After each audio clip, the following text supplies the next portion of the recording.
Hey, Biff, 18. hear about the spatula's hot new flame? I did, but I'm not. I'm sworn to secrecy. So, end of joke. Let's move on. Welcome to the podcast, everybody. This is Biff. Met the grill of his life.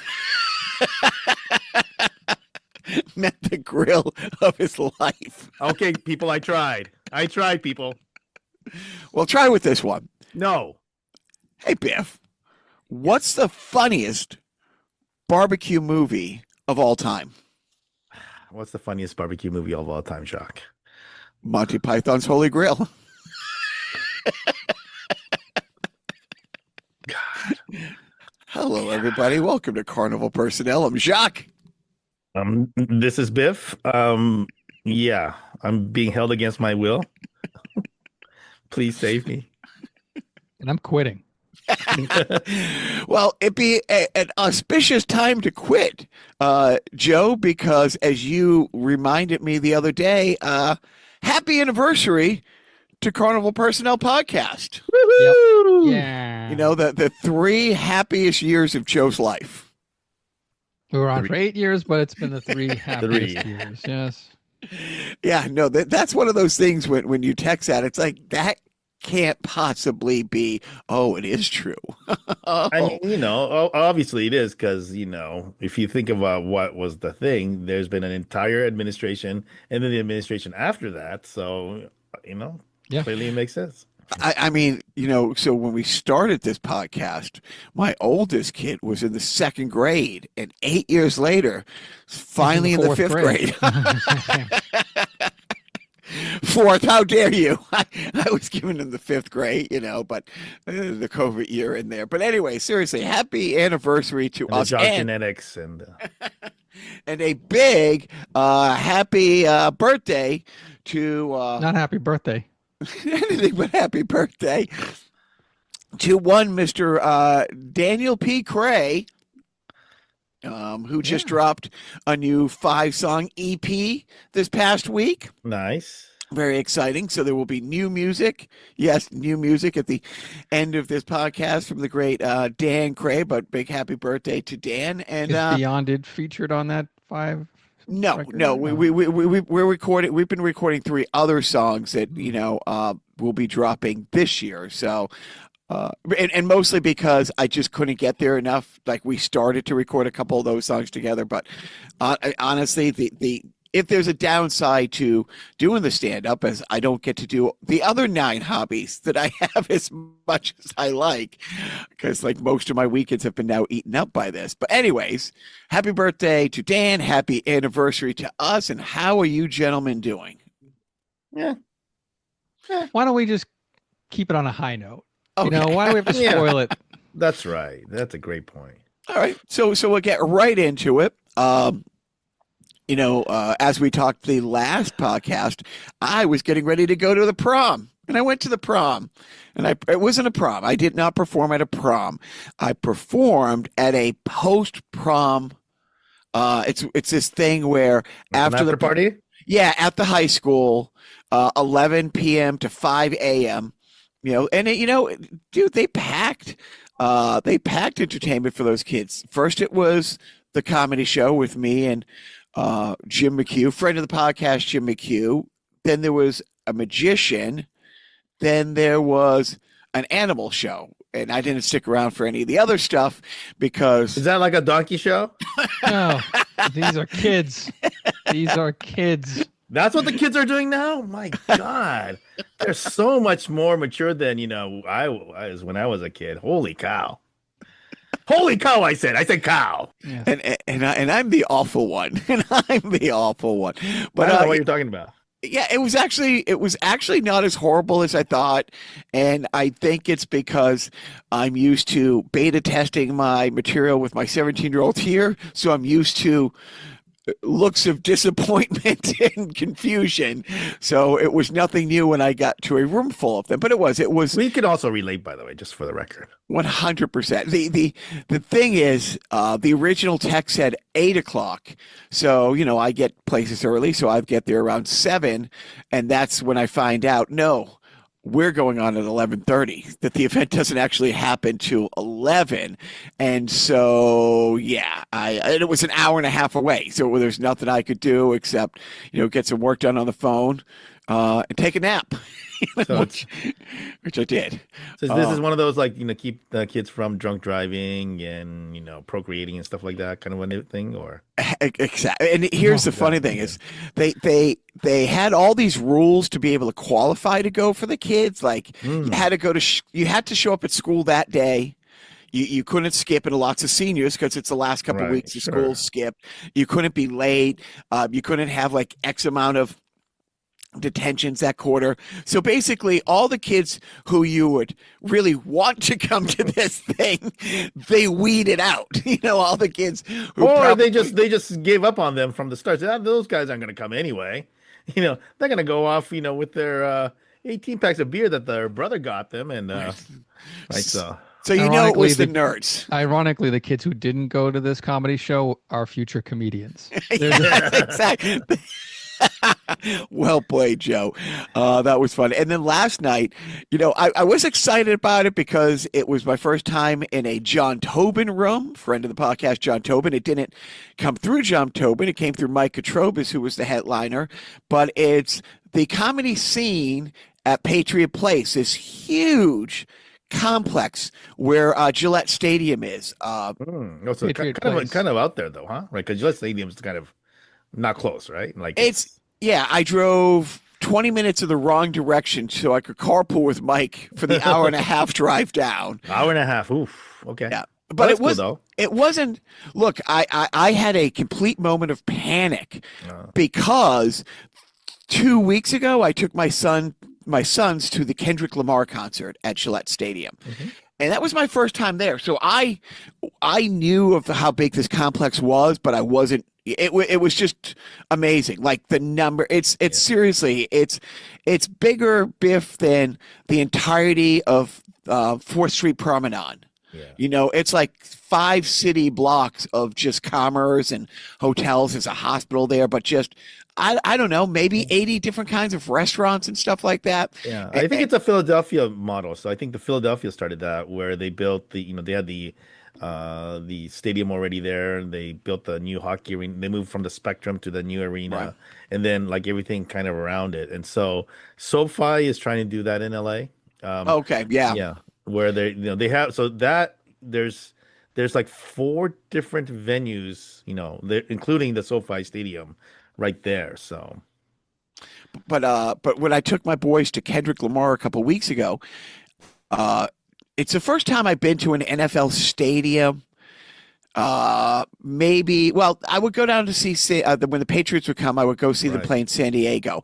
But as we know, it's the San Diego Chargers. Getting in and out of that stadium was not an issue because they never sold out. And but it took 2.5 hours to get out of the parking lot that day. So, yeah. but concert, there's no, but my wife, I went to an event with my wife, a graduation party, a citizenship party for her best friend's adopted son, and Oh, which country? sadly he got the citizenship here Oh. from Brazil. Yeah, I don't. This is why I say, like just like religion, you force things upon the kids before they can make a decision on their own. And anyway, He's Right. 26, but anyway. Oh, okay. Yeah. So, but it was but one of her other friends I thought was going to be there. I said, "Where's Mike?" She goes, "Oh, he's on his way to the Beyonce concert," and I panicked because I'm like, "Oh shit." I don't want, is there a way I can politely get out of this show? Because I don't want to drive an hour and a half each way. I mean, Mike is a delight, but sitting 2.5 hours in the car with Mike. oh, you should talk. You're Well, talking. at least Listen. you're moving. At least you're Listen. moving. Yeah, because I'm trying to drive away from the noise, and I'm not making distance. But it was, apparently he Good was thing on his, occasionally you would go to sleep, So, but anyway. exactly, or pass out from drinking. But, Not appa- drinking, passing out from playing those stupid, games all night. Arkham, whatever. Arkham I'm Asylum. Batman. I'm Batman. Was that not Game of the Year, Joe, when that came out? Absolutely. Yes, exactly. I'm sure it's a terrific game, Josh. Some say it still is 10 years later.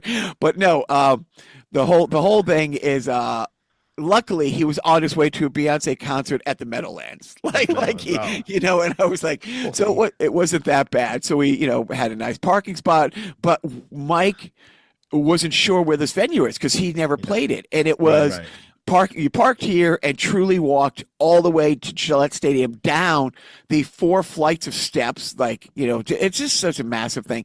And it's not a comedy club. It's a function room that they put up a banner because yes. Which Mike spent the first maybe 6-7 minutes of his set just pointing out the craftsmanship of it was fun, but it was it was fun. It was fun all the way around. Yeah. Mike was great. I didn't get booed off the stage. Here's the one thing that stood out about last night's show. Mike has not given me a hard time, but he's mentioned things in passing. And so, for the first time in my comedy venture, on the way to the venue, for the first time in, I don't know, I literally have no idea how long, I bought a new shirt and a new pair of pants, and it was a button-down dress shirt.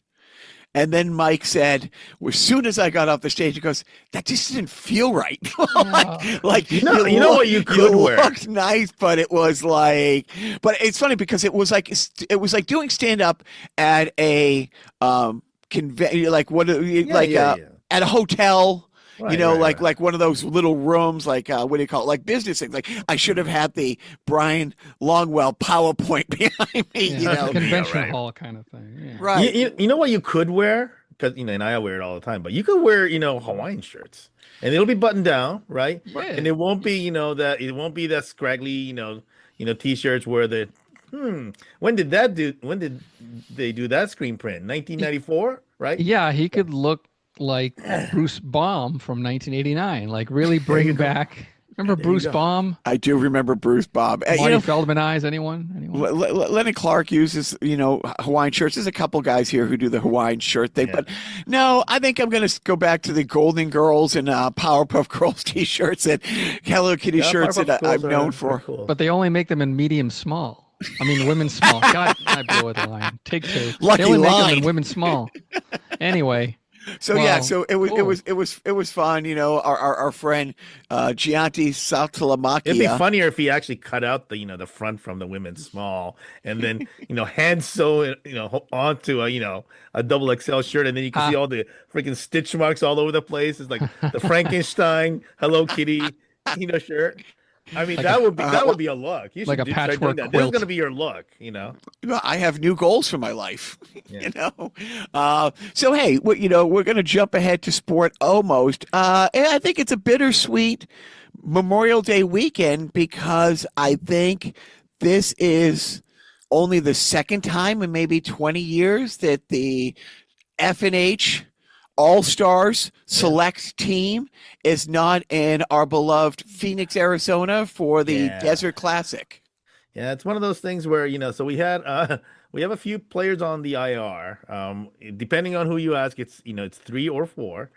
And then we had a few people just, circumstantially couldn't do it this year. And part of it was, I got a late start this year, so kind of filling the slots became harder. So I just said, you know what? I think that I basically called it at the beginning of April. Said, where we're at now, I just don't think we're going to get there. So we're not going this year. Or I'm not there. I'm at home. Maybe there was an F&H team there. That would be good for them if they did. Well, but our dear old friend Nick forever was trying to get on the F&H team, and a couple years, I believe, started his own team. No. Wait, F&H adjacent team from your good old friend Nick. Oh, well, I mean, yeah, he did. I think he had gotten on a couple of other teams, like he knew people from other teams, and then I think him and another guy tried to start. It's a little bit harder for him now because he's a little, Yeah, he's a little, preoccupied. Is it a 20-year prison sentence? Is he in jail for 20 years? Is that what he got? I don't know. I don't You're keep gonna dox stats the guy on. on this podcast? Well, I'll just say this: 16 will get you 20. It's like, He's the only guy that gets excited when when the ref calls him out for a double minor. Hi-oh.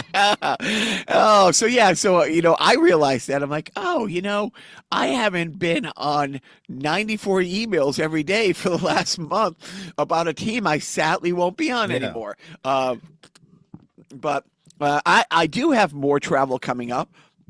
A few weeks ago, I was talking about my trip out to Carson City, Nevada, and I'm going back out this coming Wednesday for 8 days, and it is going to be. I'm literally toying with maybe getting an extra phone or going online and see if I could get a cheap camera and documenting the cleaning out of this hoarder's house.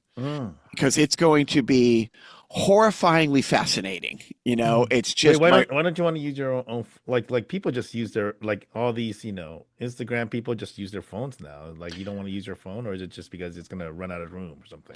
It might run out of room, but I might need my phone during the day, like getting phone calls and but also because you're not gonna be there for the entire thing. Somebody has to do the film. No, I'm going to be there all day, but He it's just doesn't like want to be taking calls while he's filming. yeah, what I'm thinking, what I might possibly do is just set it up on like Oh, I see. Just put it on a like a two tripod cameras thing, up on a tripod, so Yeah. you can get Time lapse coming out of the house with the stuff and outside. But then the thing is, what's going to be, you can't just throw everything away. We have to basically sift through everything to try to piece this. Like, who knows what other documents are needed? Because also I'm putting together this woman's trust, and the last time out there found 9 different accounts, like of which she wasn't aware of 7. You know what I mean? And at least my brother-in-law is now getting her mail. They forward it to his place, here outside of Boston, so he can start because she had a life of paper. She's never had a smartphone, never had an email address, so she never did online bill paying. I actually started to slowly start doing that and I'm starting to think, am I wasting my time? Because people don't do this anymore. But I had all these old records that I started to shred, and I'm thinking, do I really need to shred any of this anymore? People just are stealing your life electronically anyway, right? Why would they waste their time with freaking paper documents to try to steal your identity when they could just go to the dark web? But I'm still shredding him. But yeah, it's going to be, it's going to be horrifying and interesting, and do they make Hello Kitty hazmat suits? I'm not sure. We're about to find out. Now that you say that, I'm going on. Only in women's medium. Oh no, small. medium small. Oh, no. I'll just have to Frankenstein 17 of them together, I guess. No, so when I go to Vegas, I hate the biggest downside to going to Vegas is checking into the hotels, because you have to walk through the casinos that they still let you smoke in. And just so you know, there are hotels that don't have casinos. Yeah, but those are the expensive ones. No, it doesn't matter. No, either way. But it's like I got smart enough after the first time I was there to realize I'm going to keep a separate pair of clothes that I wear just walking through the casino. And when I get out to the car, I strip down, put them in a trash bag, and put them in the trunk underneath. I like how you're getting a second pair or a separate outfit to walk through the casino, and then you're going to a hoarder's house that's full of toxic. Fumes. I didn't think that through, because I didn't know how bad it was going to smell, because I didn't even know we were going to the house the first time. And then when my brother's like, hey, we got to find a couple things. So, maybe the most recent pile of mail will have some of these documents we need to start the trust. And honestly, from 20 feet, like, he went in the house, I was in the car making a couple calls, the front door is open, 20 yards maybe before I get to the front door, it punches you in the face how bad it is. And so And then the rest of the trip, I was not sure how bad I smelled or if it was in my head. Like, you know what I mean? It's like, Yeah, showered yeah, as soon as you got back, washed yeah. out your nostrils so it doesn't get up in your nostrils. But so, yeah, so this time I It's will. like yeah, it just kind of permeates through your system, so it's just Oh, that residual just sits there for a while. Yeah, I and It's not so it's bad once you get used to it. no, you never get used to it. But this poor woman did, I mean, well, she's not I was poor. gonna say something about the pet smell in your house, but that Dude, it's like which it's funny because management went to drop off a dog yesterday, and it's the first time she couldn't because the woman turns out she breeds a very specific. It's an offshoot of Sphinx cats, and it was just so. And like it's like Sphinx cat, is that the naked ones? yeah, Yeah, yeah, yeah, like yeah, the yeah. naked cats, Yeah, yeah. and management was like, no, no, she's like, yeah, I am not the best always with keeping on top of the kitty litter, but like same thing. She said before you got into the house, she goes, I don't, and the woman lives like in a condo. She's like, I don't know how the neighbors allow this. Like, Oof, I don't know how oof. it is the first time in the 200 plus dogs that we've adopted out Uh, and that she's gone to a home check with the uh, dog and had to tell the person I just don't have a good feeling about this and it's not a good fit and yeah. but no it's so I will have some extra clothes I will tell you here's some of the upsides. Have you been to Carson City in all your travels, Biff? No, Carson City is the actual capital of Nevada, right? Is that right? It is and It's that one of those, weird everybody ones. thinks it's whatever Right. somewhere else, and it's that's the capital. Wait, Montreal's not the capital, Toronto's not the capital. Toronto is the capital of Ontario, just not the It capital is of the Canada. capital of No, Ontario, wow. but people think, Not the but capital of Canada. Yeah. yeah, it is. It's one. Oh, it's New York. I mean, how Yeah. many people in this country? What is the percentage that know Or Albany? like How many people in Albany know that they're the Yeah. capital of or New California, York? right? California, right? So, Yeah. so I it was. can't stop thinking when I hear Carson City. I can't stop making the noise yeah in my mind when I hear Carson yeah Yeah. because of Johnny Carson, the late The great talk Johnny show host. Carson, Yeah. the great Johnny Carson. But yeah, it's a city that it's gorgeous and there's no traffic. And on a Tuesday afternoon at 4:30, 5 o'clock in the afternoon, you would think it's easier driving around than getting down the 495 at like 2 a.m. in Los Angeles, 4 or 5. Well, yeah. And it is. It's a half hour, 40-minute drive from Lake Tahoe, and that drive is beyond gorgeous. But it is. So I'm looking forward to it. But it's also going to be, like I said, a very interesting thing. Doing all the legal work, getting this trust set up, and Mm. but gutting the house is going to be just a trip. It's going to be just a trip. I don't think she had cats, but we'll find out.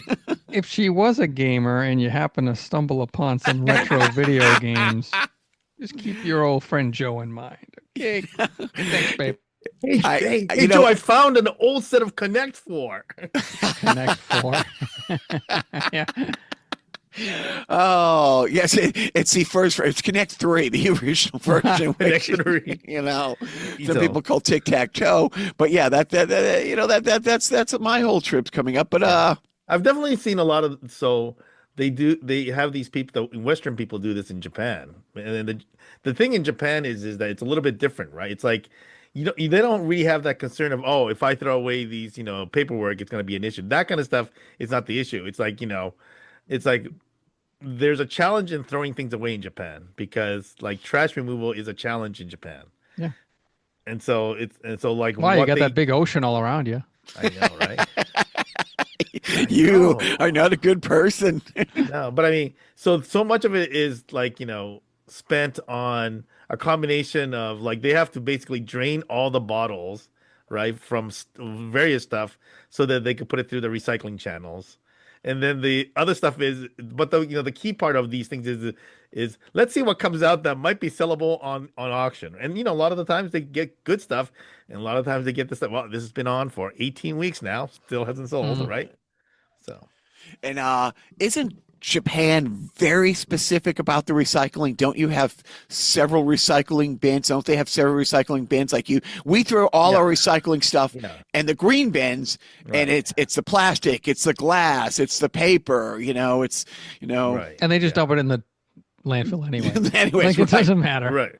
Yeah, there is. They separate the glass, the plastic, and the aluminum separately. So they do that. But when they do in the trash bins, but in the pickups, a lot of the times it is kind of like combine. You can just put all the recyclable in one thing because it's all going to the same center. But in the public, and because so they people talk about there's no trash cans in Japan.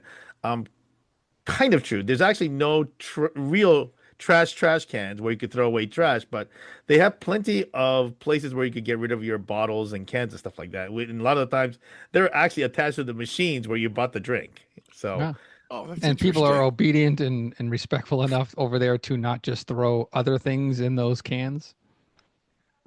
What kind of country do you think we have? I think you're actually a pretty great country. I'm just making a point that in America, it'd be like, when you go to a Whole Foods and you see, trash bin and then there's a recycling or paper bin, it doesn't matter. You're seeing everything in everything. It's a commingling orgy. Right. Old baby carriages just stuffed listen, baby steps. Let's see if we can get this country to start returning the shopping carts to its rightful places before. Hey, we recycle our presidents. We got recycle. You mean recycle our president? Yeah. We can't. It's funny. My one of my sons now follows this guy. This content creator on the socials who his life is harassing people who don't push their carts back to like the cart. My hero. At shopping. I'm gonna find that guy and start following him. And he has giant magnets that he throws on your car as you're trying to pull away that say, I cannot believe he hasn't got the shit kicked out of him yet. Like, at least he hasn't really aired can't. those. Right, exactly. He just shows up in the next video with like a huge black eye,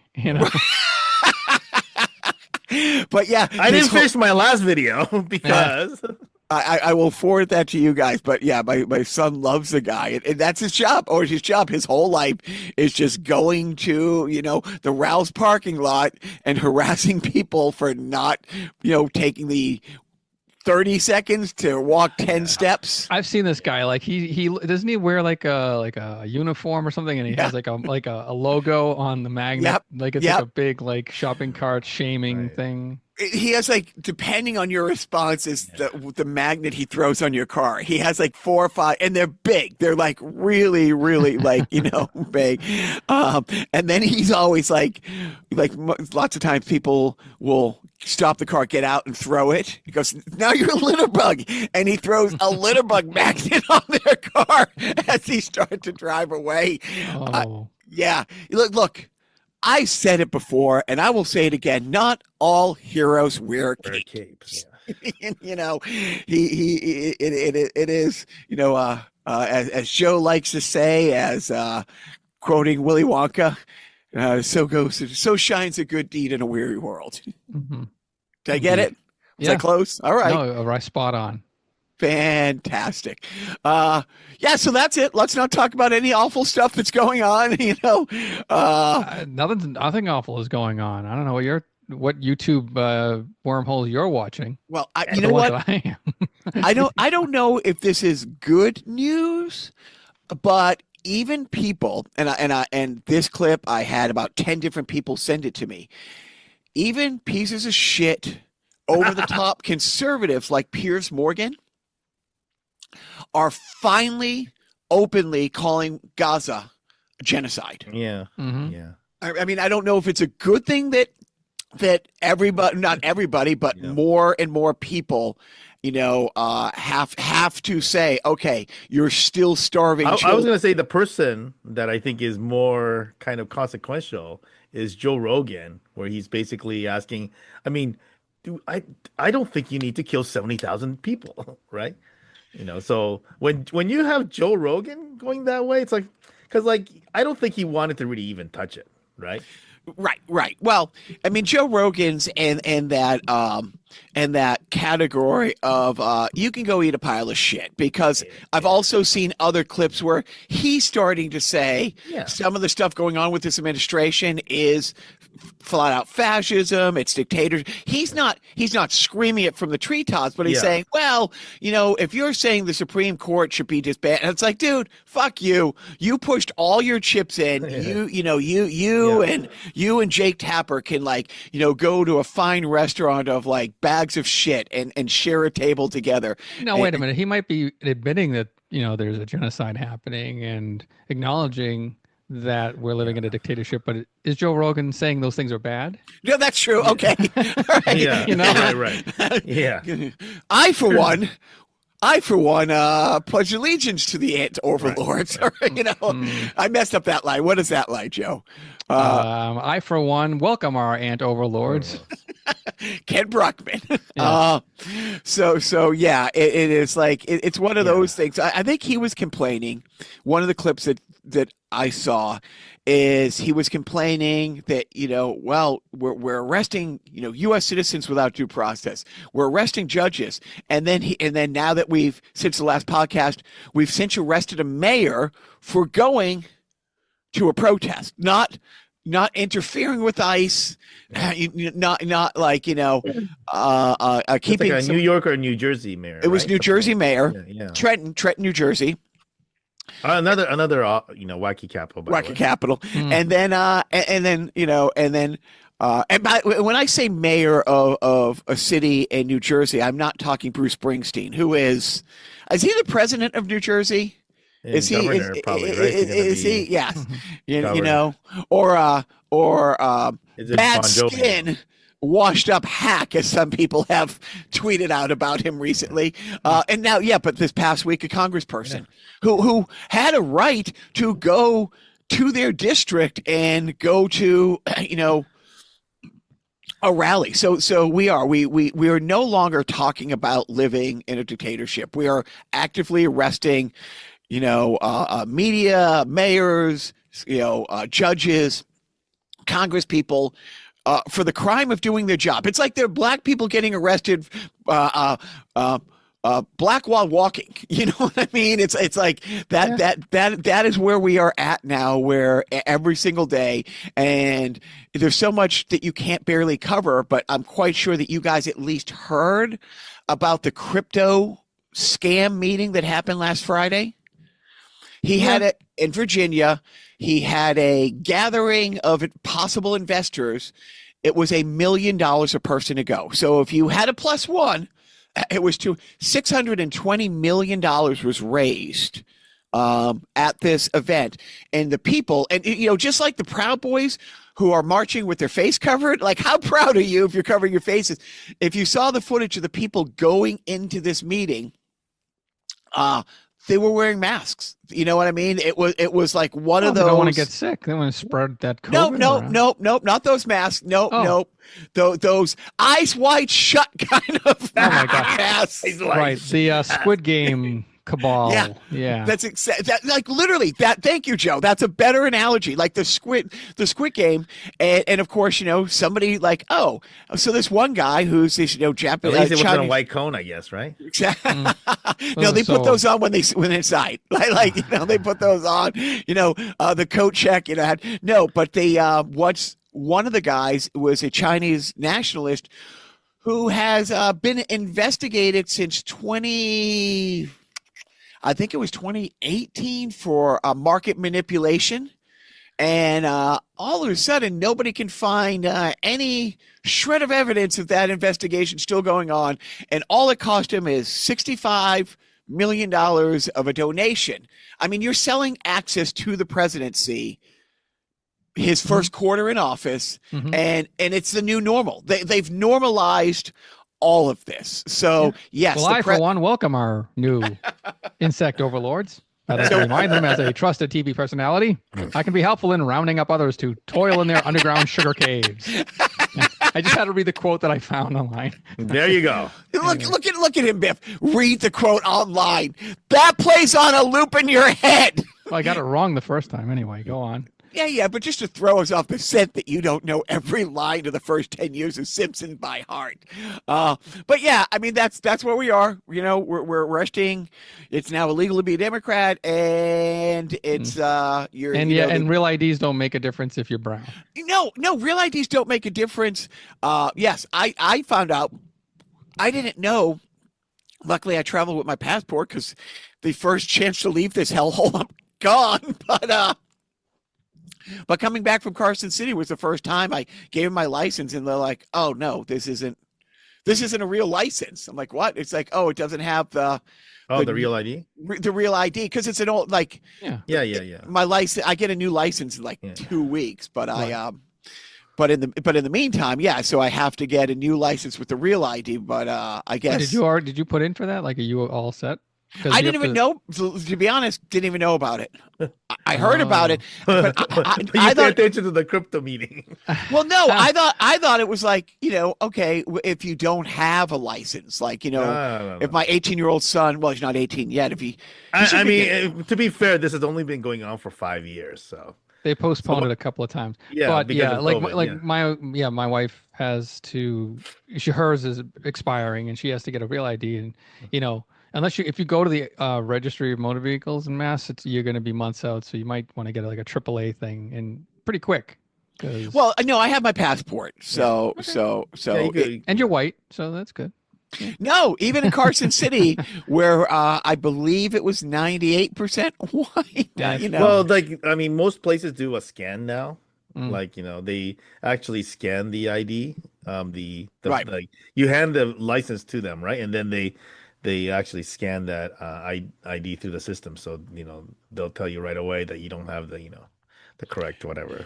It's funny, and have you done that TSA pre-check line, or there's a third-party company now that you do? Well, there's a couple. Line. There's Clear, yeah. There's Global Entry. And it's funny because. Carson City is a tiny airport. That's why you can't fly into Carson City like direct. Like, so this trip we fly into Sacramento and drive the 2-3 hours versus 2 stops with 4-hour layovers on the way. Yeah. But flying out of there, we flew from there to Phoenix. So I was in Phoenix, honestly, Biff. It was one of those things. I flew into Phoenix, walked off our plane, and they were already called the boarding section of our flight out, like 2 gates away. So I was in Phoenix less than a minute. But those clear check lines, like there's no need for them because I think there's, like getting through TSA. I mean, that was the upside, is it was a tiny airport. But anyways, that's all the fun on that side of things. Now let's get into real sport. So the Premier League this year, of course, won by Liverpool. We're going to talk in depth about that for the next. It's amazing that you have like 4 people listening and you want to reduce it to 2. You know what?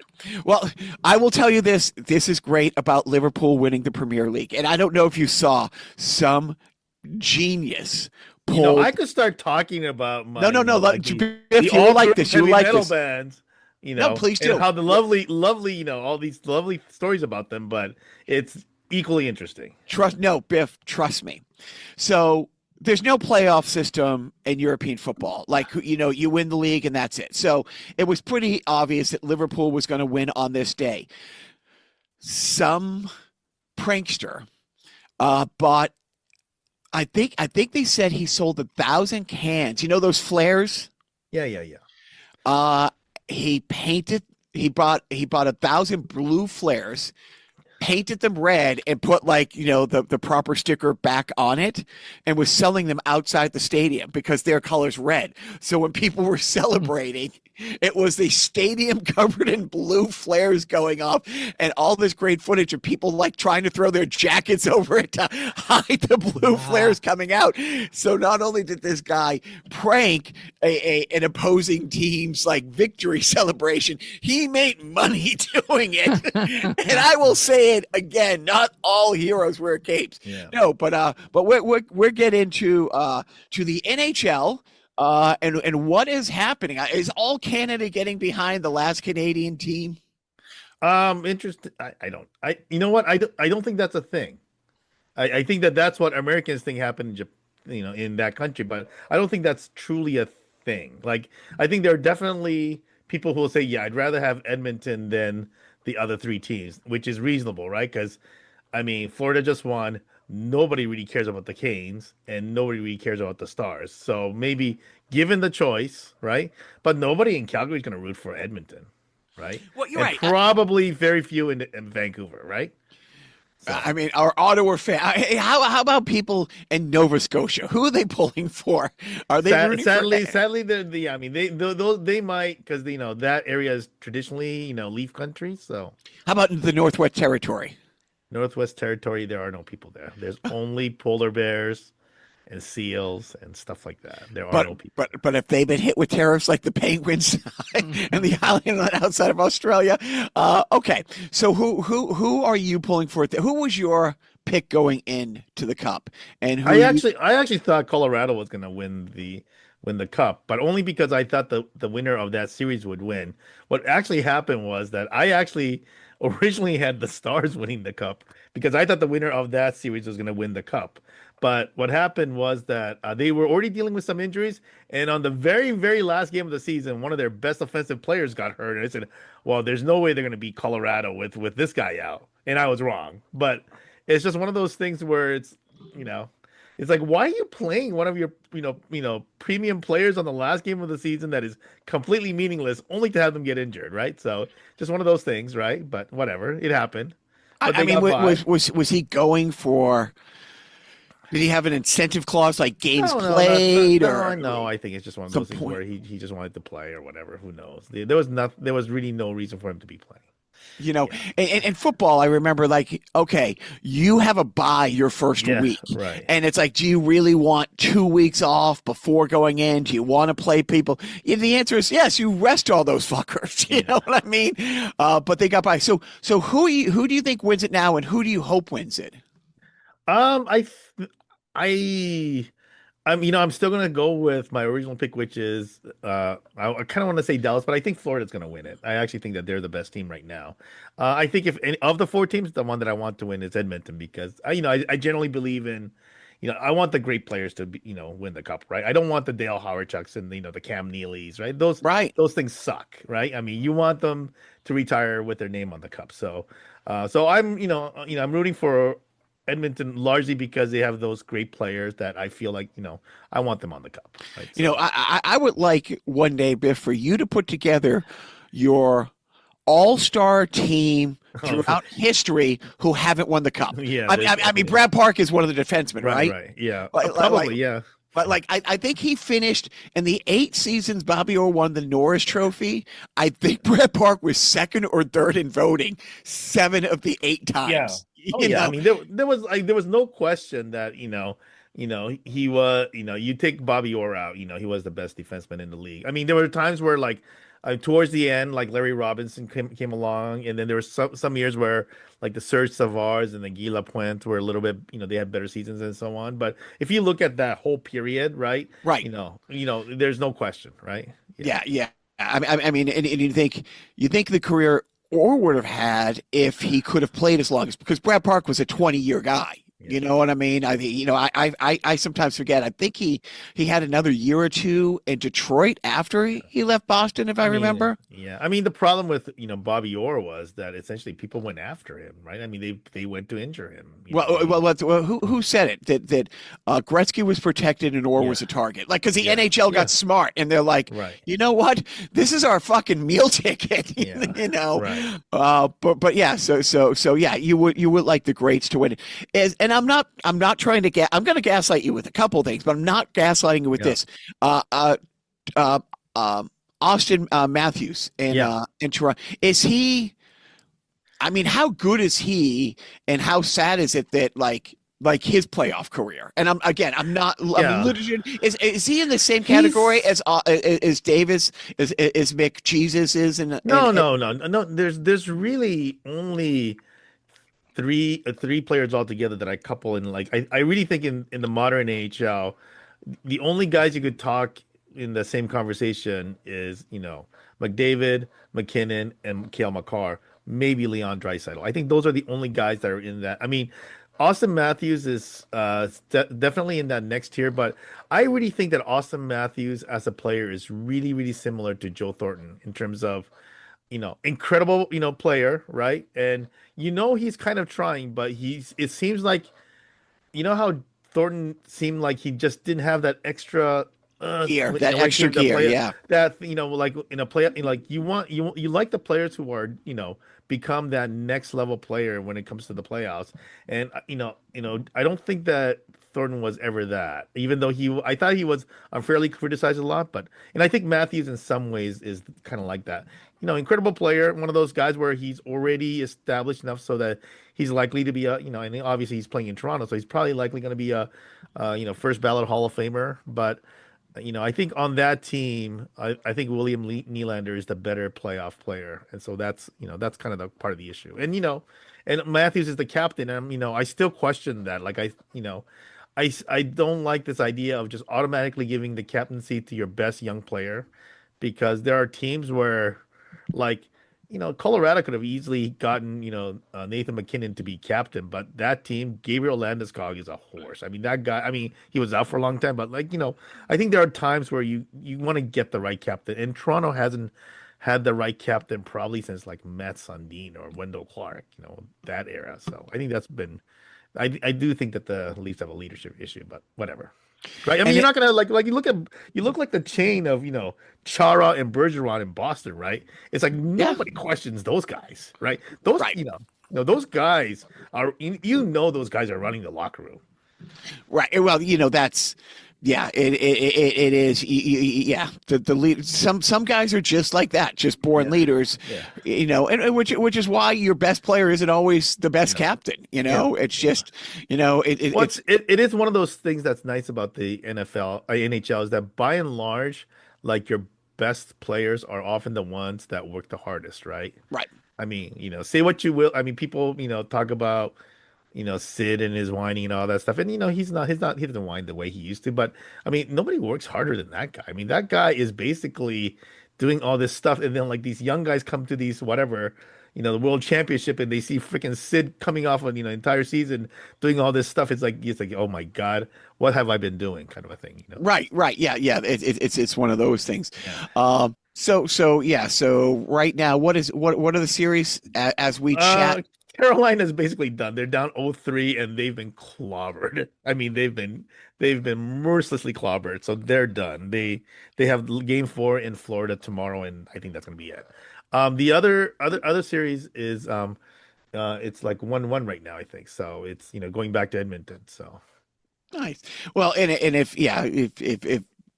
the Panthers wrap it up in 4 and Edmonton, Dallas go 6-7. That's a real advantage. That's a huge thing, only because, Florida's gone 2 years in a row to the final. So they're tired, probably. Yeah, that extra 4 or 5 days. I will say your boy, I think your boy Marchand has really helped in that front, because I think that, he has a lot more energy than the other guys who had gone through the grind for the last 2 years. And, and obviously I'm not trying to rag on, Boston didn't go deep. I'm just saying that, Marchand is a healthy guy and he's a hungry guy and he knows how to play playoff hockey. So I think having that guy, I think has given them a little bit of a relief in terms of some of those other guys, can play their regular. They don't have to go, 120%. They could stay at 105.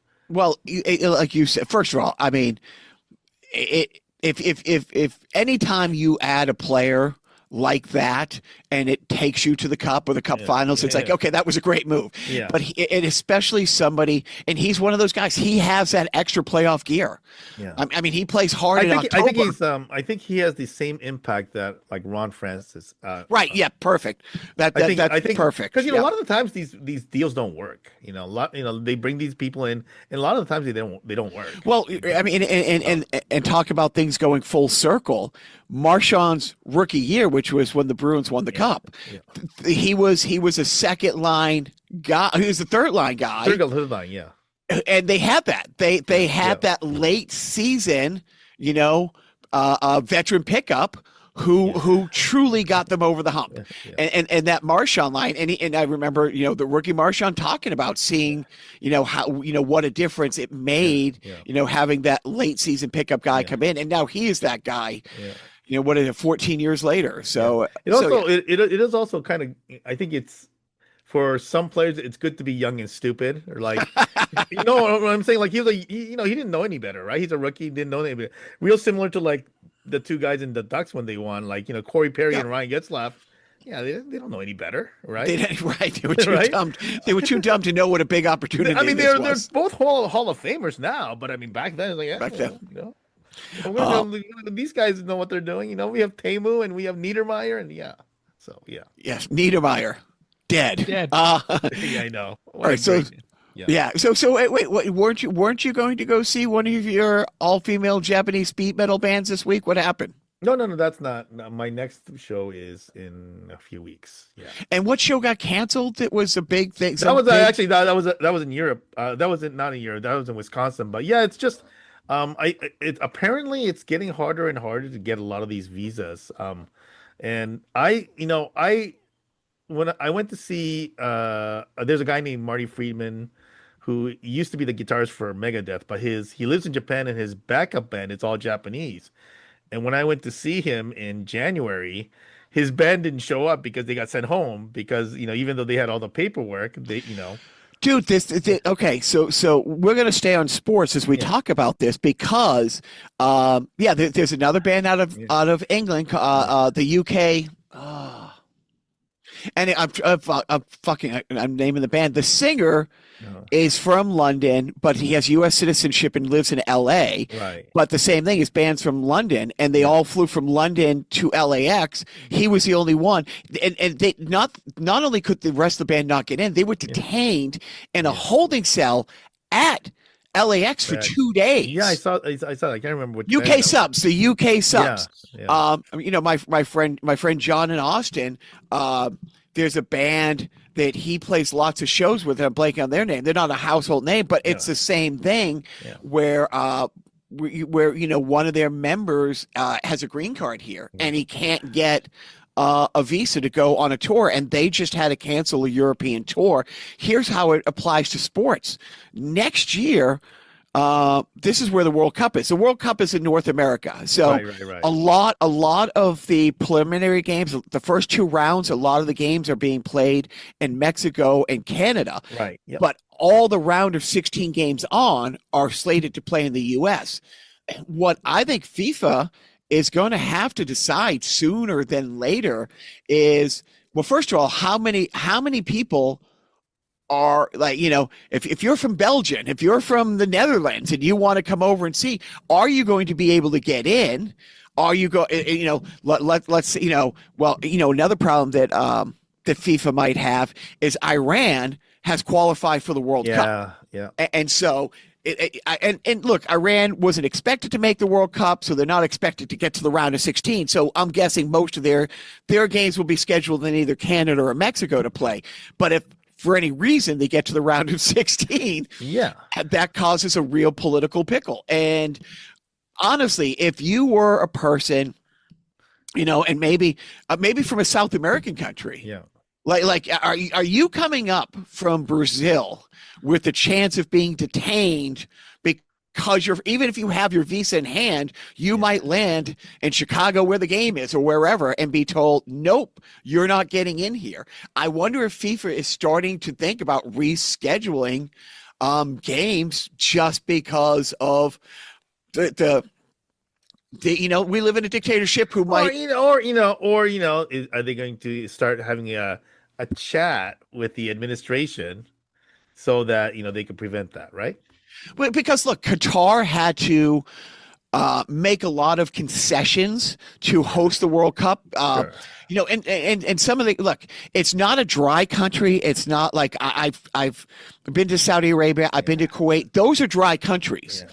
Have you ever flown over any of those countries or in that area? Okay. No. So about a half hour before you fly through Saudi Arabia, if you're going from point A, You have to stop serving, right? Like they'll if the drink cart's going by and you want a beer, they'll tell you it's like, yeah, you got about 5 minutes to finish that. Yeah. Because before we go into Saudi airspace, before we go into Kuwaiti airspace. Yeah. So, but there's not like they would have like beer. There's one state-run liquor store in Qatar. The nice restaurants have beer and stuff like that. But there was no beer at the stadium stuff. But they had to relax a bunch of cultural things in order to be able. Look, their biggest sponsors are their alcohol. Yeah. So there was concessions that had to be made and this and that. But here it is. Look, we got a year, but right now, when I hear from my friend personally in Texas, who one of his, fellow, bands that he plays shows with, they're having this problem. So UK subs. Now I'm hearing this Japanese metal band. You know what I mean? It's like, how many of these things are going to affect tourism? Because, I saw one of the economists talking economy, like certain states, like Florida's economy is tourism. Yep. A 5% drop in tourism devastates that state. Absolutely devastates that state. So if you're getting hassled, getting into play one-off shows, I can't imagine like you're coming here for 2 weeks to see games. And I wonder if those conversations are happening at FIFA. Well, I mean, I'm sure they are right. I mean, they're happening, I'm sure, right? But it's like, how are they going to deal with it is really the question. So we'll find out. Yeah, right. Yeah, we'll find out. I mean, because let's be honest, it's like, yes, soccer, football does well here. Yeah. I mean, when Messi being in the MLS means the New England Revolution, they average about 25,000 a game. At best, because a lot of the games are on Tuesday in February, so it's hard to. But when Messi comes to Gillette Stadium, there's 75,000 people there. So we know the stadiums will be filled, but the tourism boom, which is why you want the Olympics, which is why you want the World Cup, which is why you want these big international events. But if people are going to have trouble getting here, if the talent, if the band members are having trouble getting here, I can't imagine it's going to be any easier from some schmuck from Belgium to just get a visa and get on over. I mean, we'll find out if it's like if high up FIFA officials one day wind up at a Mar-a-Lago party. That probably means something, right? That's what will have to happen. But now we skipped over games. What's happening in the gaming world, Joe, other than me looking at a hoarder's house in Carson City for an original, I don't know, Mega Man cartridge for the Sega Genesis. Mega Man. I'm sorry. First of all, I told you never to wake me up during my nap. Secondly, Mega Man was for the Nintendo. So you said "wake me up" before I go. Those were your exact words. This is going to be my last podcast. I quit. Like, I'm not kidding. I am going to El Salvador after this. You said don't leave you hanging on the line like a yo-yo. Yes, but not by choice. Right. I don't care. Yeah, right. I'm going to go. Can you go to Portugal? No. No. They don't want me. His father didn't immigrate as much as he was thrown out. Nah. The blight of the Lourenco name on the great country of Portugal shall never be forgotten. Nope. What was the question, Your Honor? Thank you for the correction on the origins of Mega Man. Oh, you know what? That's what I want to ask you. So there's a big thing in gaming where I guess Steam, Xbox, and PlayStation are now starting to play nice, but they invited Nintendo to be part of the fun and games, and their response was let me see, go fuck yourself. Yeah, I guess so. Nintendo's like they're a funny company, that Nintendo. They like to play by their own rules. They know they have their own intellectual properties that are exclusive to their own systems. They like to do their own thing. So yeah, I could see why they wouldn't want to mingle or commingle or share any profits or anything with the other systems. Like there's these cross-platform games that I think Nintendo also has a version of on their system, the Switch, in the upcoming Switch 2. But yeah, I mean, I could see them not wanting to, participate in any sort of partnership, let's just say, with multiple game companies because they don't have to. They're Right, Nintendo. right, exactly. Well, I mean, because I know PlayStation has like God of War is a PlayStation thing. Exclusive, right? Yeah, Xbox people can now play, and there's some Xbox games that PlayStation people have been like locked out of. So Yeah, Nintendo's not interested in that. They're still interested in selling hardware. Like I think these other companies are like they know that their systems are essentially glorified PCs, or not even like they're actually kind of like hamstrung PCs. They can only do certain things that a PC can do more with, but they're like Sony and Microsoft. They're like software is where it's at, um, and Steam is always that's how they built their war chest of money is by streaming games or making setting up an online shop for PC games. So yeah, Nintendo's like, no, we still want to do our hardware. We like our bubble, and we like this little ecosystem that we're constructing for ourselves, and we want other companies to play by our rules if they want to perform on our systems, not the other way around. So yeah. Can you play other people's games on the new Switch, or is it just Nintendo games only? Yeah, like I mean, yeah, You can play Fortnite on the Switch. It has to be developed specifically for the Switch console. Like it doesn't, port easily as they would to the other systems. And even, actually, I'm making the other ports seem like, yeah, you can just flip a switch and make an Xbox game work on a PlayStation 5. Right. That's not necessarily true, but I think, yeah, like the hardware for Nintendo is always a little further behind technologically than the next gen consoles or the current gen consoles. So I think that developers have to just physically, make their games kind of backward compatible, so to speak, with the Switch software and then Switch Online, like they have their own little system. So yeah, the short answer is no, you can't just play an Xbox game on a Nintendo game. That's not how it works. That's not how any of this works. But so yeah, you just have to wait and see if they make a deal with that developer. Like if it's a game like God of War, yeah, you probably won't see a Sony game like that or Spider-Man or any like those first exclusive games. You're probably not going to see that on a Nintendo hardware anytime soon. But yeah, like the Switch 2 is coming out next week or the week after. Is that backwards compatible? Yeah, like you'll be able to play the Switch 1 games on Switch 2 mostly. I think that there's a mostly. Is that out in the U? Like, were they delaying the US release or something like that, or is it next week? They would. I think there was some hang up with pre-orders, but the release date is still the release date, which I think is June 6th. I can't remember. Okay. But yeah, like GameStop's having like a midnight sale, which is going to be kind of a joke. Like they're gonna have you're gonna have people standing in line at midnight, and they're gonna have like 2 consoles at this local GameStop. You know what I mean? Like they're not really gonna have fight for it. Yeah, I think whoever wanted to get a Switch 2 on release day had already put their pre-orders in when they were made available. Well, and yeah. If things get out of hand, and a fight breaks out at those lines, it's going to be sword fights, but they're all going to be those GameStop foam score replicas from the store. It's going to be like all those LARPers, you know what I mean? But I threw a magic spell level 4 on you. And somebody's like me going to be like, yes, but I punched you in the face with a right cross. So when you're done bleeding, you can get up and we can continue this conversation. Oh, nerds. Exactly. You think you're real people. All right. Now, are you watching anything at all except NHL hockey, Biff?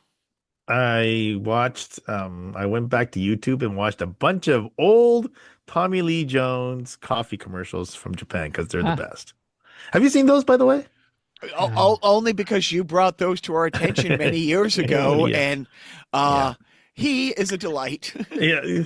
So I don't know if I talked about it on this show, but the premise is that Tommy Lee Jones is actually an alien surveying Earth, and so he's doing these observational things, and but then every once in a while he'll do these alien things. So that's the kind of the whole whatever. But they have the Japanese ad circuit has a long history of having Western celebrities do real goofy things. Back then because they had these agreements that didn't allow those things to air internationally. But of Yep. course, with with YouTube and stuff like that, it's like it's cat's out of the bag. So Well, it's one of those things where the 100% um, unscathed, not problematic Woody Allen yeah. used to turn his nose up at commercialism, and that's why he never went to the Oscars, and why. But it turned out he was going over to France once a year and Well, shooting. he was advertising for my dad's old company. Yeah, he was one of those guys where, in a million years, no one's ever going to know that I'm going over here Yeah. making all this money. I'll go back there and say, I'm not going to be part of, and Joe and I he has a Yeah. routine that's it's on his 1959 album, isn't it, Joe, where he talks about, I'll get Mr. Allen for you. you know, but there's so many people Yeah. who for years went over I think there. the worst one I thought was worst in the he shouldn't have done it was Sean Connery advertising for a Japanese whiskey company and for Scotsman to be Oh, yeah. peddling Japanese whiskey, which is basically a stolen version of the Scotch. It's like, yeah, I don't, I okay, whatever. It must have been worth it. He deserved a good slap. Thank you. I was going to say, saying And I that don't know if you women's ever are saw slap. Lost in Translation, but that was the ad That- that yes. one of these characters, was doing. So Oh, that was that ad itself. That no, he no, was no, doing- not that in itself, but I mean, he was selling Scotch, Mirroring. right? Scotch. Same thing, Oh yeah. man, Not that's Scotch. I mean, Japanese whiskey, right? Was right? So yeah, Something like that's hysterical. But Yeah, I'm but thinking the- that Sophia, Coppola Coppola. kind of got wind of that and said, we're gonna do this. oh, that's brilliant. No, that is delicious. That is great. And I think that's how. Honestly, I think that's how George Clooney ended up like buying a town and a castle in Italy. What didn't he just fall in love? He had to go over there, do a bunch of commercials. He's like, I never want to leave this place. I'm going to take the money you just gave me to do this to buy this Yeah. compound. Yep. And Over now here. then he did like Nespresso commercials recently in the U.S. So Yep. So good. well, that money's going towards good stuff. I mean, like I think doesn't he donate money to like Darfur, Yeah. causes. It's funny because it's one of those things, and this is what a troglodyte knuckle dragger I am. I will not be able to pronounce his wife's name, so I'm not even going to say it. But you think of George Clooney's accomplishments. Yeah. That's the on the Oscars or something like that, right? Where Right. like Polar and what's her face, right? Tina Right. Fey. We're talking about whatever. What? Amal Clooney? Yeah. And what You can't pronounce Amal No, but I forget what her maiden name was. Clooney. No, Maiden name.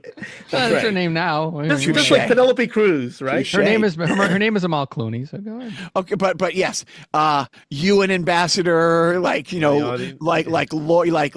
World Health Organization, where And you're getting the yeah, like a scholar beyond, and it's one of those things where he was going to be a bachelor forever, and then it's like, well, you know what, he found somebody cooler and better than him, but what I think the reference that they had was they listed all that stuff up and you're getting the lifetime achievement award. yes, that was a joke. Right. Oh, now what are you watching, Joe? What are you watching? Well, I'm not watching anything. I had just finished watching and watched the new Pee Wee Herman documentary on HBO.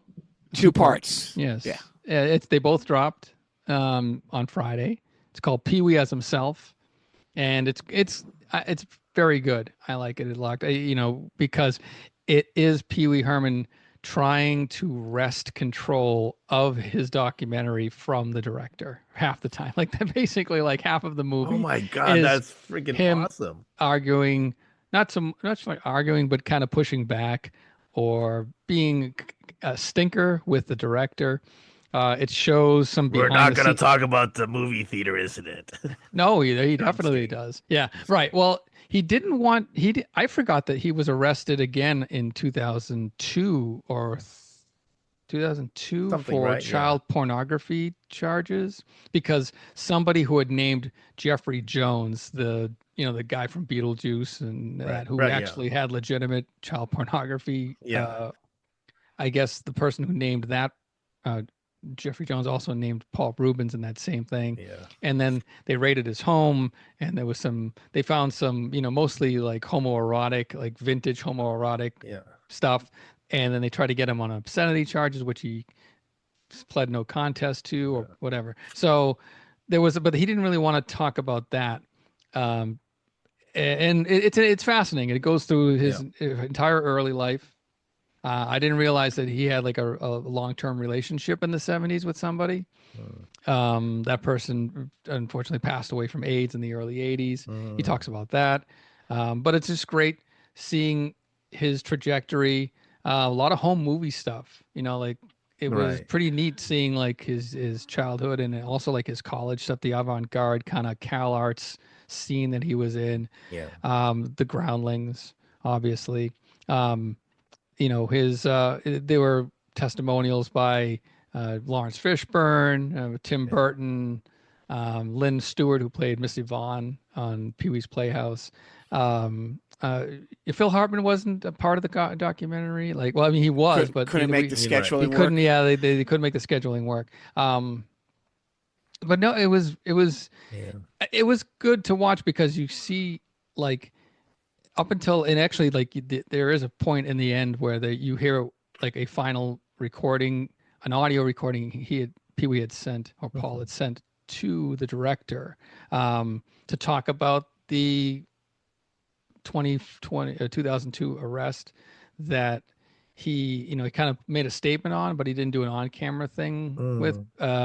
But it was like literally a day before he passed away. Wow. So it was like almost like his near his final words. And it's not as like heartbreaking for at least when I watched it as I thought it would be. Like I thought I would get like really emotional at times.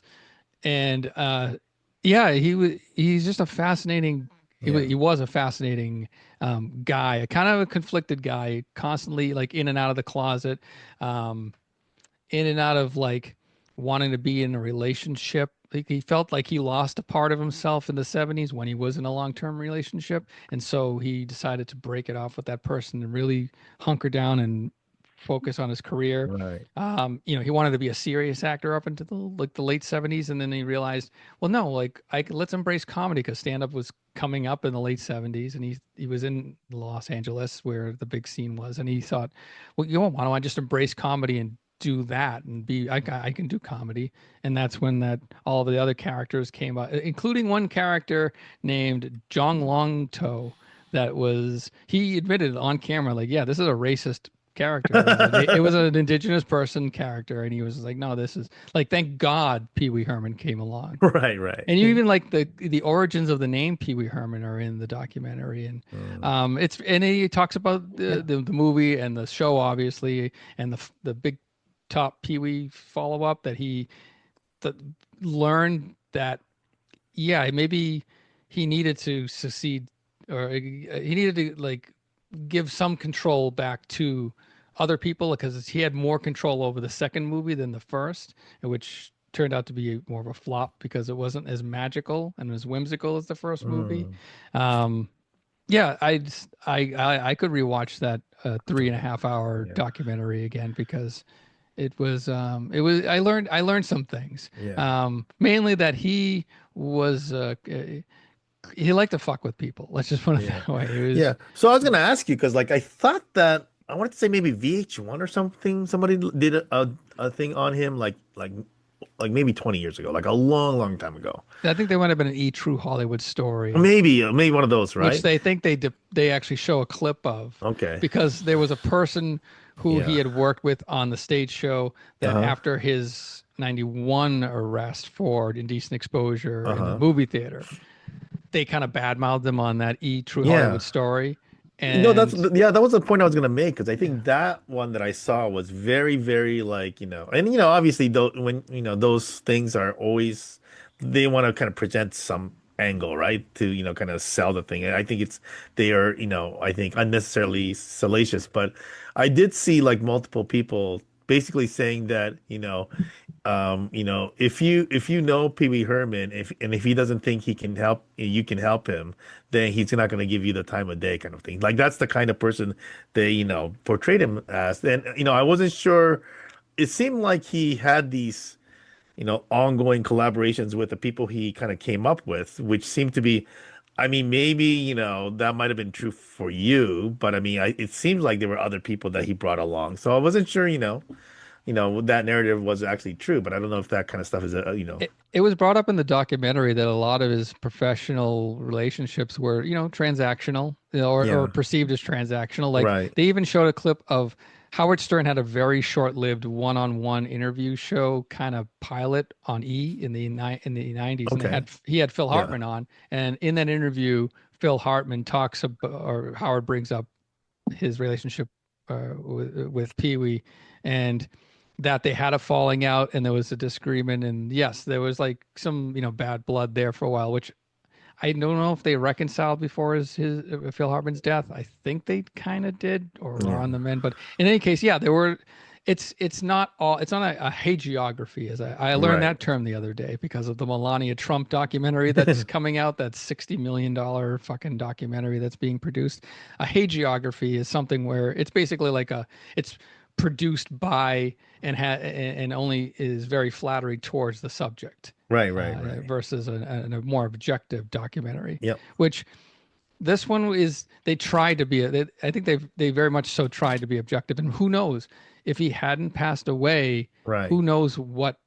Because I think one of the arguments at the end of the documentary is a phone conversation that Pee Wee is having with the director of the documentary about he wouldn't finish like one final interview, and then there was some question as to whether or not like how much control Paul would have in the editing process of this Mm, documentary. right. And so who knows, I'm not saying it's a good thing that Paul passed away. Right.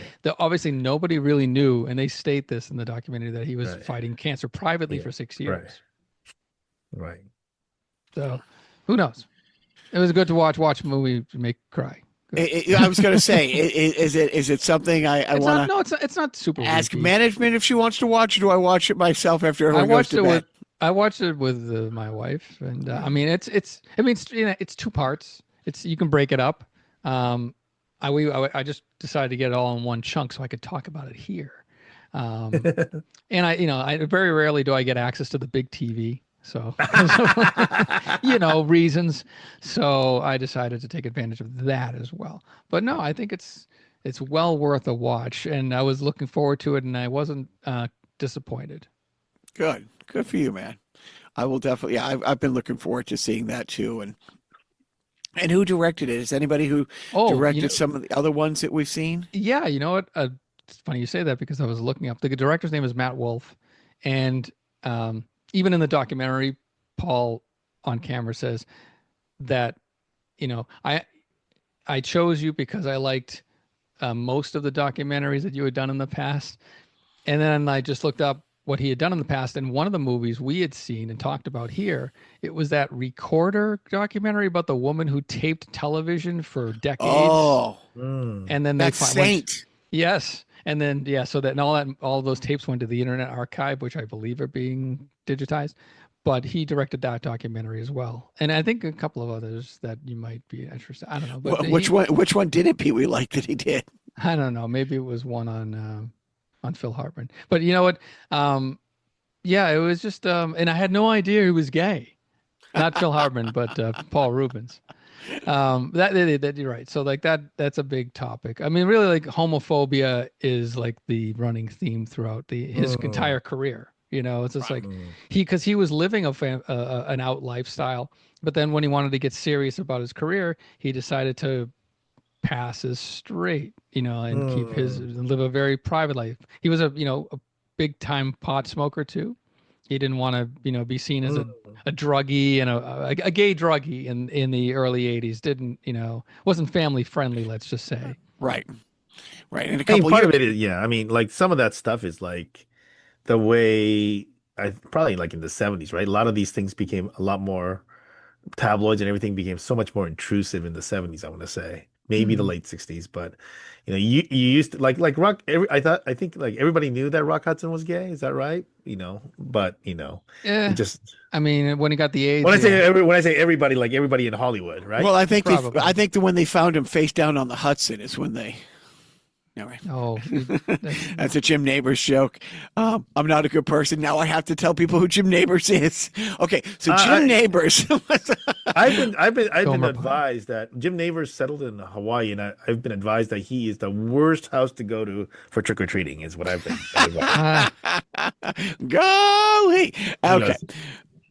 He goes, he's a jerk. He doesn't give out candy. Oh, all right. He's also that was dead. alleged when I was a child. Dead. Yeah, that's what was alleged. Like Niedermeyer. All right, what are your parenting tips? I'd say, you know what? Show your kids Pee Wee Herman movies. God bless you. Well, you know what? And also Pee Wee's Playhouse. The thing is that they all, going back to the documentary, because I love Pee Wee, they show like little not outtakes, but like the snippets of the show that included adult jokes that went over the kids' heads, and like the homo stuff, like the homoerotic stuff, like the gay stuff that was in there. Like like there was a part of the Christmas special where he reveals that all the fruitcakes that he's getting from his friends, he's using as bricks to build an addition to the playhouse, and the construction workers are all shirtless, buff guys. So it's kind of like, if you had any sort of a question about whether he, liked that sort of thing, just watch the Christmas special again. I don't know. Anyways, you were saying, is that like Rob Halford of Judas Priest saying, I mean, they're all surprised to find out I'm gay, and like, were they at all paying attention to what we were wearing? Oh yeah, that's pretty awesome. But no parenting tips except for watch Pee Wee show. No, I can't think of a better parenting. I'm not even going to throw one out there because I can't. No, I can't top that. Yes, you can. I can't top that. You had like 4 parenting tips in your back pocket just before I mentioned anything about Pee Wee Herman. Come on. Then when you play that card, when you come out that strong in heart, my parenting tips are pale in comparison. So I'm done. I'm done. Lest we forget, by the way, that Paul Rubens is Penguin's father. Yes. In the movie and in the show, I think. Like in the show Gotham. Right. He did the voice. Yes. Yeah. No, he played the role. Right. Action, yeah. Right. Yeah. Gotham. Yeah. That's a great show. Well, I am done, and I will say once again, happy birthday to Daniel P. Cray, and I will say happy anniversary to Biff, Joe, and Carnival Personnel Podcast. Yeah. It's been a pleasure. No, it hasn't. Not for me, and not for you. Nobody was pleased. Although there was a lot of good hockey talk. That was, that's refreshing. I like hearing Biff talk on the podcast more than I like hearing myself talk. Jacques, I've grown accustomed to his voice on the podcast. So I hope you like last week's sideshow about the Press Your Luck game show movie thing. That was fun to talk about. So good night, everybody. Drive safe. I don't know what we're going to do for our sideshow this week. Maybe we won't do one. Maybe we'll just take 2 weeks off. Give us a fucking break, okay? Jacques should be recording a sideshow from his hoarding cleaning out in Carson City. That should be the sideshow. No, let's not dox this old lady with her, whatever you find over there. Well, we will hear about it more next time. We will hear about the findings. If you find any, if that cat pee smell is actually coming from a cat, that would be good to hear. I'm waiting with bated breath on the results of that search, and I hope things turn out good as far as wrapping up the estate. you know, it's a lot of work, and hopefully it's not for just lawyers in Richmond. Sorry, Mr. John Taylor. I'm sorry. I know that you are like the winds on the yeah. Let me put Mr. Allen on the phone. uh, anyway, yeah. And you know what? I'll give a shout out, Doc, to Telehell podcast. This is coming out of left field. I'm just kind of racking my brain for a way to wrap this up. Listen to the newest Telehell podcast. It's about, old like bad TV shows, and they talk about the 1984 Jerry Lewis talk show pilot. And I don't know if this was brought up or I misheard something, but in the podcast, the host says that Jerry Lewis, it would have been interesting to see if Jerry Lewis, after breaking up with Dean Martin, ever hosted a talk show at that point. And do they not know that he did host the Tonight Show for a whole week? I'm guessing maybe that was just an oversight on his research, or I just misheard that part. But Jerry Lewis hosted an '84 talk show apparently, and it was, I think it was as what you would expect. It was a lot of Jerry. Yeah. Now I got to go dig that out on YouTube though. Just looking up the 1984 Jerry Lewis. Maybe I'll just watch Jerry Lewis telethons. I know it's not Labor Day now, but it's Memorial Day, which is Labor Day adjacent. I'll make a Memorial Day telethon watching Jerry Lewis telethons. Anyways, that's all I got. So, hey, have a happy. Do you say Happy Memorial Day? No, you don't. You're not supposed to say that. You're supposed to say enjoy the nice long weekend, do the barbecues, buy a mattress, whatever you're supposed to do on Memorial Day. And honor the fallen. That's right. Honor those who gave their lives for our country. And our country, of course, thanks you, Gold Star families, for the ultimate sacrifice on your kindred's behalf for the freedoms of this country. They fought for freedoms, and look what they got in return. Oops, no freedoms. It's that'll be the new slogan for America. Oops, no freedom. You gone and done it. You gone and done it. And you know what? Maybe, who knows? Maybe we'll have new wars to fight for and have Memorial Days for that are more fruitful. Let's just say. I don't know. Remember how like the South was always and the conservatives were always threatening to secede from the Union? I think we might be looking at the other way around. Maybe we might be having who are we kidding? Liberals don't own guns. We can't do shit. We can't. We're stuck. We're just gonna run from the country. That's all we do. We cut and run. Yeah. And good for us. Good for us liberals getting the fuck out of Dodge. When we know the writing's on the wall. What am I talking about? And who's this Cheryl? Anyway, goodbye, everybody. Don't forget,